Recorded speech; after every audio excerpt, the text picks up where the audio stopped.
दर्शकों नमस्कार।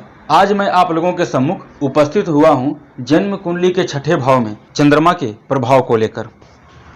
जन्म कुंडली के छठे, 8वें, 12वें भाव में चंद्रमा को शुभ फलदायी नहीं बताया गया है। 6, 8, 12 में यदि चंद्रमा बैठ जाता है तो हम इसे पीड़ित चंद्रमा कहते हैं। चंद्रमा यदि शुक्ल पक्ष का होता है तो इस चंद्रमा की गिनती शुभ ग्रहों में होती है, और चंद्रमा यदि कृष्ण पक्ष का है तो इसकी गिनती क्षीण चंद्रमा यानी पापी ग्रह में इसकी गिनती होती है। छठे भाव में चंद्रमा केवल स्वराशि का बैठेगा तब ही ये शुभ फल कर सकता है।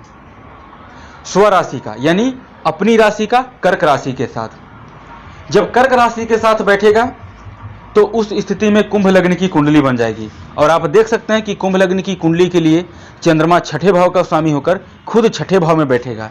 तो ये एक विपरीत राज्यों की कंडीशन है। लग्नेश शनि यदि केंद्र अथवा त्रिकोण में बैठकर बलवान हुआ तो शनि राहु केतु के साथ ना तो योग में हो और ना ही दृष्टि में हो, तो आप ये बात ध्यान में रखिए कि यहाँ का चंद्रमा आपको प्रबल शत्रु हंता बनाएगा। आपके शत्रु षड्यंत्र रचते रचते आजीवन थक जाएंगे कि रास्ते में एक कांटा भी नहीं बो पाएंगे, तो रोड़े अटकाना तो दूर की बात है। यहां पर चंद्रमा आपको कर्ज से सफलता देगा। यदि कर्ज आपके ऊपर होता है तो ज्यादा दिनों तक आप कर्ज में नहीं रहेंगे। यहां का चंद्रमा माता से संबंधों को खराब कर सकता है, क्योंकि चंद्रमा चतुर्थ का कारक है और छठे में गया। मां के स्वास्थ्य को लेकर आपको चिंतित कर सकता है।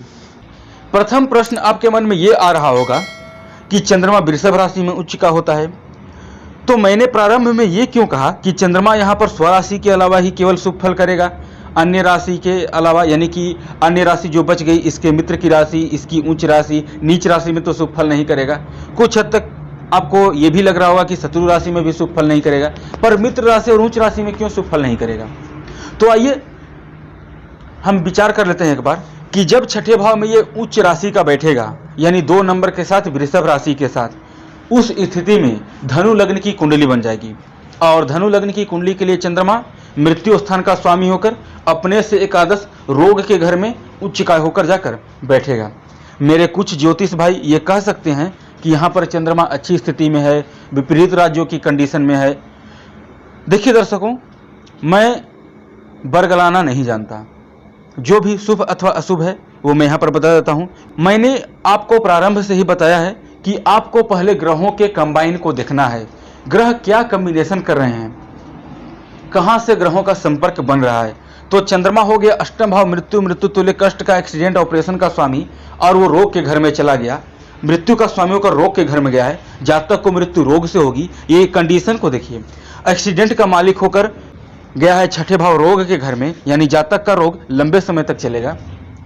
अष्टम भाव संघर्ष का है और छठे भाव में चला गया है, यानी संघर्ष लंबे समय तक चलेगा। छठा भाव कोर्ट केस का है और अष्टम भाव नीच कर्म का है। तो देखिए, नीच कर्म का तो चंद्रमा बहुत ज्यादा पापी प्रभाव में आएगा, तभी इसकी स्थिति हम कह सकते हैं, अन्यथा जल्द हम इसके नीच कर्म की अपेक्षा नहीं कर सकते।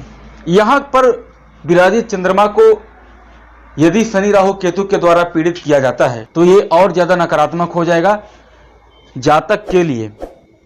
जातक चंद्रमा की महादशा, अंतरदशा या शनि की साढ़े और ढैया में भयंकर उसको डिप्रेशन का सामना करना पड़ेगा। मानसिक चिंता परेशानियों से उसे जूझना ही होगा। अगर दसम भाव में बृहस्पति बैठ जाता है, वो अपनी 9वीं दृष्टि दे देता है, तब यह शुभ फलदायी है। अगर बृहस्पति द्वितीय भाव में बैठ जाता है और पंचम दृष्टि दे देता है चंद्रमा पर, तब ये शुभ फलदायी है। लेकिन वही बृहस्पति अगर 12वें भाव में बैठ जाए और तब दृष्टि दे, तो ये तो देखने में लग रहा है कि बृहस्पति चंद्रमा आमने सामने, ये गज केसरी योग, पर यह गज केसरी योग आपके किसी भी काम का नहीं आएगा। मित्र राशि में भी शुभ फल नहीं करेगा। आप खुद देख लीजिए कि जब यहाँ पर सूर्य की राशि सिंह राशि के साथ बैठेगा तो बन जाएगी मीन लग्न की कुंडली, वहां पर ये पंचमेश होता है। इसी प्रकार जो मैंने आपको बताया केवल बृहस्पति की दृष्टि ही इसमें कमाल कर सकती है, आपको चंद्रमा के बुरे फल से बचा सकती है। यदि कोई भी लग्न हो और चंद्रमा छठे में बैठा है और बृहस्पति द्वितीय या दशम में बैठा है, तब भी बृहस्पति की दृष्टि शुभ फलदायी ही रहेगी। ये नकारात्मक चंद्रमा के फल को बचाने का काम करेंगे।